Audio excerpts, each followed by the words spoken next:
पाठ 8 विशेषण एडजेक्टिव। मोटी काली बिल्ली दूध पी गई। 4 चूहे भाग रहे हैं। यह कुत्ता मेरा है। माँ ने 2 किलो आम खरीदे। ऊपर लिखे वाक्यों में मोटी काली, 4, यह, 2 किलो शब्द क्रमशः बिल्ली, चूहे, कुत्ता, आम की विशेषता बता रहे हैं। ऐसे शब्द विशेषण कहलाते हैं। जो शब्द संज्ञा या सर्वनाम शब्दों की विशेषता का बोध कराते हैं वे विशेषण कहलाते हैं। विशेष्य। विशेषण जिन शब्दों की विशेषता बताते हैं वे शब्द विशेष्य कहलाते हैं।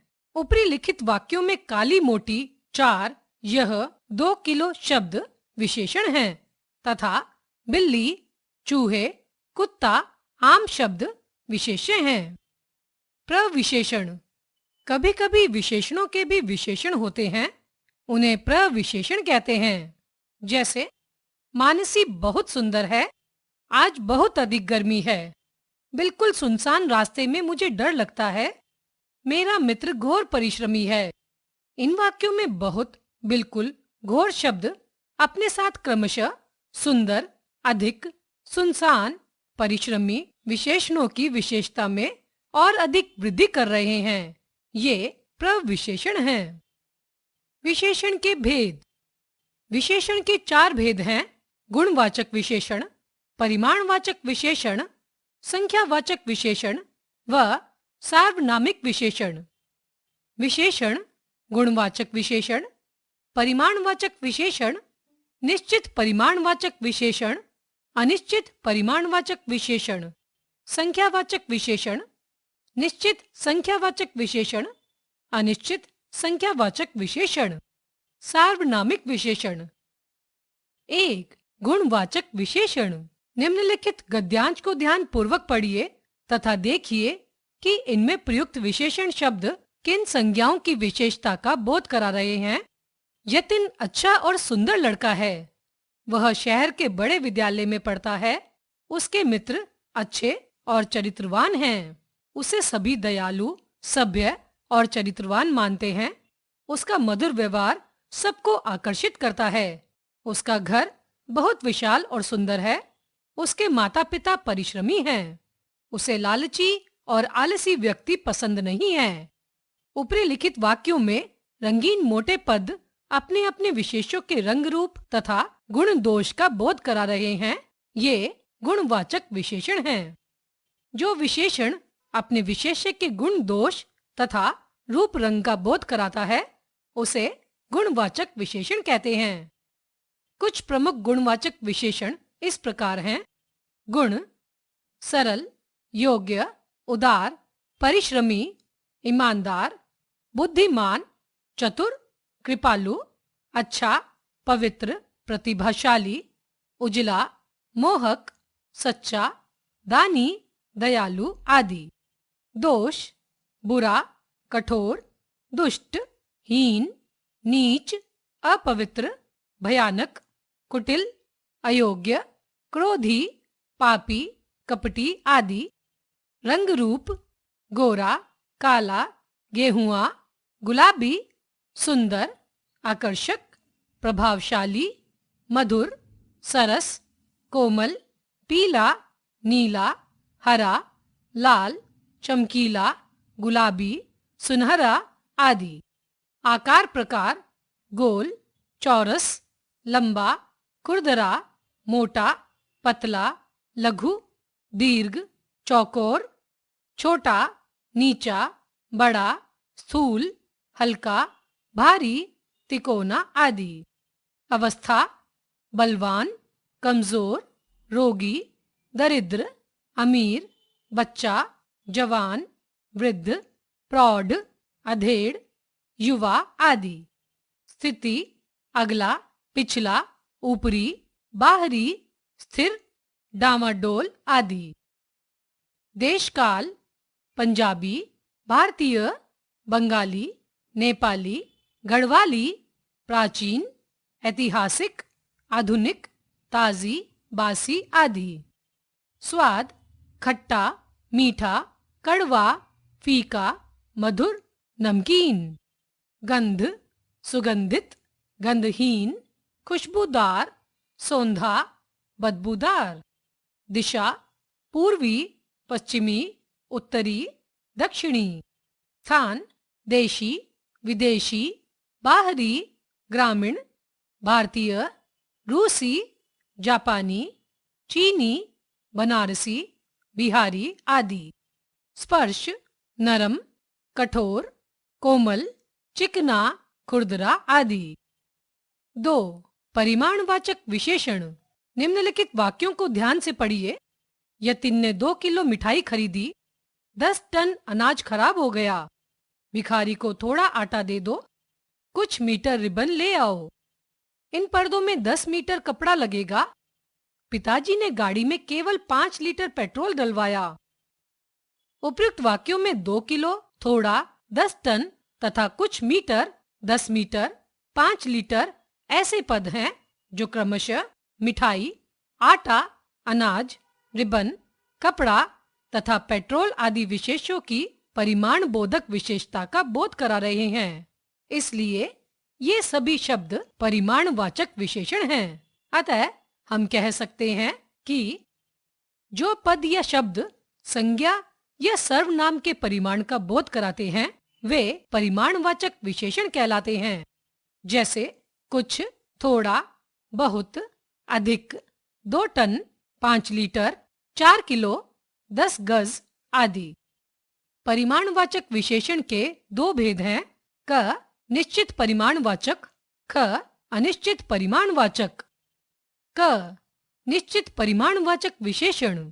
जो परिमाणवाचक विशेषण किसी संज्ञा या सर्वनाम शब्द के निश्चित परिमाण का बोध कराते हैं वे निश्चित परिमाणवाचक विशेषण कहलाते हैं। जैसे 2 किलो, 5 लीटर, 1 गैलन, 4 मीटर, 1 पाव, आधा किलो, 5 टन आदि। ख अनिश्चित परिमाणवाचक विशेषण। जो परिमाणवाचक विशेषण किसी संज्ञा या सर्वनाम शब्द के निश्चित परिमाण का नहीं अपितु अनिश्चित परिमाण का बोध कराते हैं वे अनिश्चित परिमाणवाचक विशेषण कहलाते हैं। जैसे कुछ दूध, थोड़ा पानी, बहुत घी, कम चीनी, जरा सा अचार, ढेर सारा मक्खन, बहुत लंबी रस्सी, हजारों गज कपड़ा।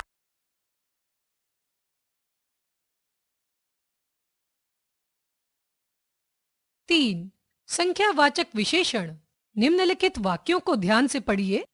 उग्र भीड़ ने कई बसें जला दी। कुछ बच्चों को बुला लाओ। मैं 8वीं कक्षा में पढ़ती हूँ। माताजी ने 10 लड़कियों को खाना खिलाया।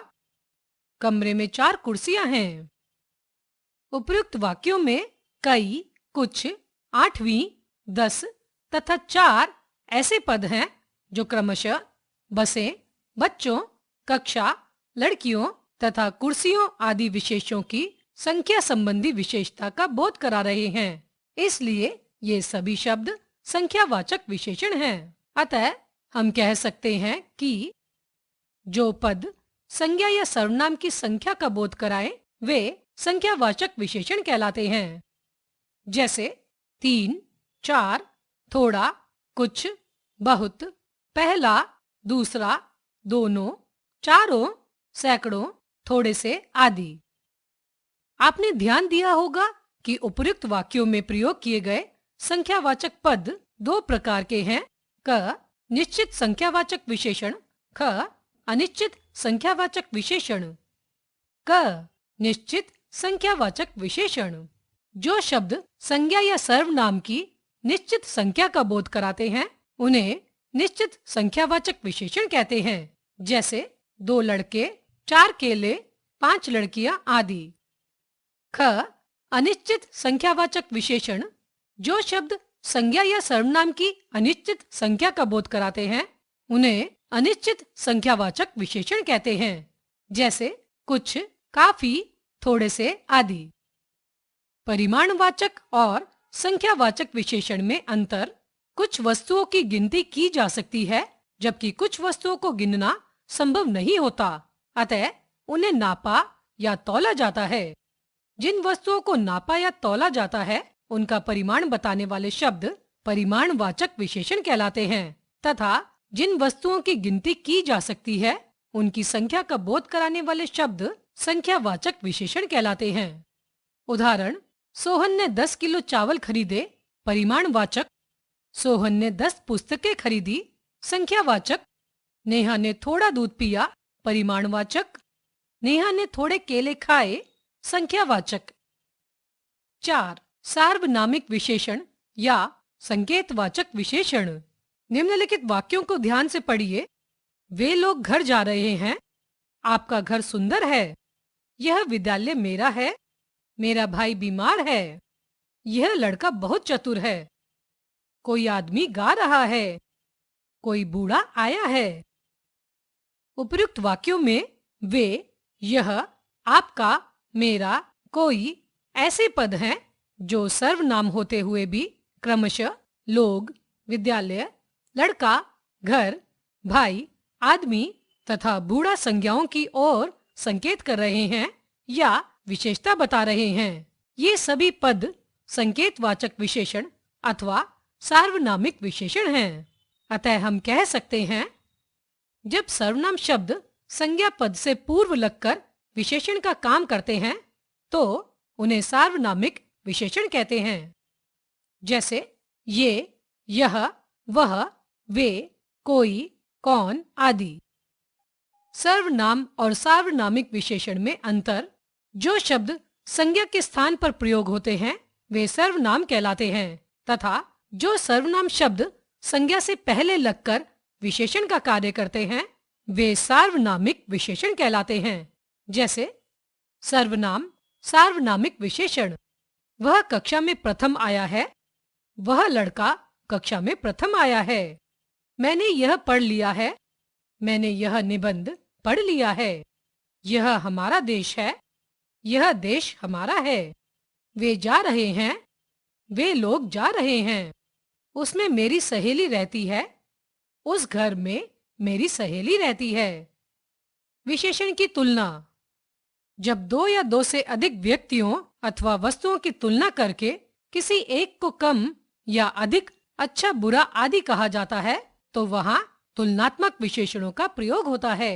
विशेषणों की तुलना के आधार पर 3 अवस्थाएं होती है। 1. मूलावस्था पॉजिटिव डिग्री। 2. उत्तरावस्था कंपैरेटिव डिग्री। 3. उत्तमावस्था सुपरलेटिव डिग्री। 1. मूलावस्था। इस अवस्था में किसी की तुलना नहीं होती। किसी एक व्यक्ति, वस्तु या स्थान आदि की विशेषताएं बताई जाती हैं। जैसे यतिन अच्छा बालक है। नेहा सुंदर लड़की है। 2. उत्तरावस्था। इसमें दो व्यक्तियों या पदार्थों की विशेषता की तुलना की जाती है। जैसे यतिन अपने मित्र से अच्छा है। नेहा दूसरी लड़की से सुंदर है। उत्तरावस्था को प्रकट करने के लिए विशेषण के बाद तर प्रत्यय भी जोड़ दिया जाता है। जैसे सुंदर, सुंदरतर, उच्च, उच्चतर, न्यून, न्यूनतर, लघु, लघुतर। 3. उत्तमावस्था। जब दो से अधिक व्यक्तियों, वस्तुओं या स्थानों की तुलना करके किसी एक को सबसे अधिक विशिष्ट कहा जाता है तब वह विशेषण की उत्तमावस्था होती है। जैसे यतिन सबसे अच्छा बालक है। पूरे परिवार में नेहा सबसे सुंदर है। इस अवस्था को दिखाने के लिए विशेषण के अंत में तम प्रत्यय जोड़ा जाता है। जैसे गणित में रमेश के अधिकतम अंक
आइए अब प्रमुख विशेषणों की तीनों अवस्थाओं का अध्ययन करते हैं। मूलावस्था, उत्तरावस्था, उत्तमावस्था। अधिक, अधिकतर, अधिकतम। उच्च, उच्चतर, उच्चतम। गुरु, गुरुतर, गुरुतम। निकट, निकटतर, निकटतम। दीर्घ, दीर्घतर, दीर्घतम। पवित्र, पवित्रतर, पवित्रतम। मधुर, मधुरतर, मधुरतम। श्रेष्ठ, श्रेष्ठतर, श्रेष्ठतम। सुंदर, सुंदरतर, सुंदरतम। शीघ्र, शीघ्रतर, शीघ्रतम। कोमल, कोमलतर, कोमलतम। अधुना, अधुनातर, अधुनातम। उत्कृष्ट, उत्कृष्टतर, उत्कृष्टतम। लघु, लघुतर, लघुतम। दृढ़, दृढ़तर, दृढ़तम। प्रिय, प्रियतर, प्रियतम। निम्न, निम्नतर, निम्नतम। मृदु, मृदुतर, मृदुतम। समीप, समीपतर, समीपतम। तीव्र, तीव्रतर, तीव्रतम। नीच, नीचतर, नीचतम। बृहत, बृहत्तर, बृहत्तम। विशेषणों की रचना। शब्द विशेषण। अंक, अंकित। ईर्ष्या, ईर्ष्यालु। ओज, ओजस्वी। आयोग, आयुक्त। काम, कामुक। आविष्कार, आविष्कृत। घाव, घायल। जीव, जैविक। तट, तटस्थ। देव, दैविक। नास्ति, नास्तिक। परलोक, पारलौकिक। पिशाच, पैशाचिक। बंक, बंकिम। बुद्धि, बुद्धिमान, बुद्धिमती। मद, मादक। मुखर, मुखरित। रक्त, रक्तिम। वर्ष, वार्षिक। विस्मय, विस्मित। शिव, शैव। श्रवण, श्रुत, श्रोता। समाज, सामाजिक। सर्वजन, सार्वजनिक। स्त्री, स्त्रैण। हिंसा, हिंस्र। इतिहास, ऐतिहासिक। अतिथि, आतिथ्येय। आत्म, आत्मिक। कलंक, कलंकित। आवरण, आवृत। काल, कालिक। चिंता, चिंतित। जटा, जटिल। तर्क, तार्किक। देह, दैहिक। निसर्ग, नैसर्गिक। परितोष, पारितोषिक। प्रमाण, प्रामाणिक। बाधा, बाधित। भूत, भौतिक। मन, मनस्वी। मूल, मौलिक। रस, रसिक।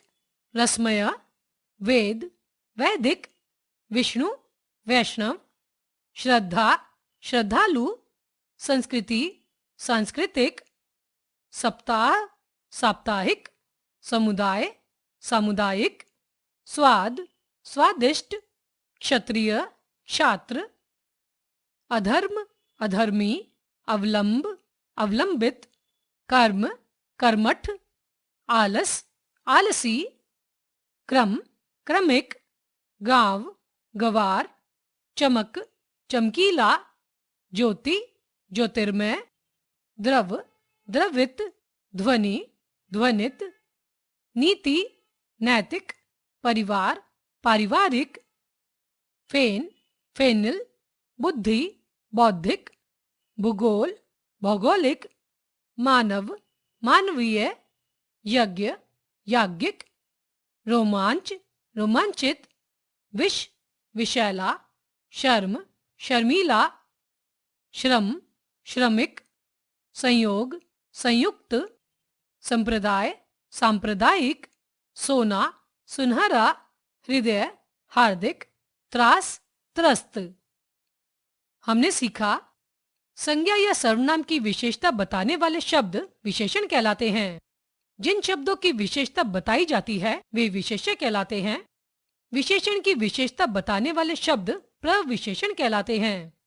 विशेषण के 4 भेद हैं: गुणवाचक विशेषण, परिमाणवाचक विशेषण, संख्यावाचक विशेषण, सार्वनामिक विशेषण। परिमाणवाचक विशेषण और संख्यावाचक विशेषण के दो दो उपभेद हैं। विशेषण की 3 अवस्थाएं मानी जाती हैं: मूलावस्था, उत्तरावस्था और उत्तमावस्था।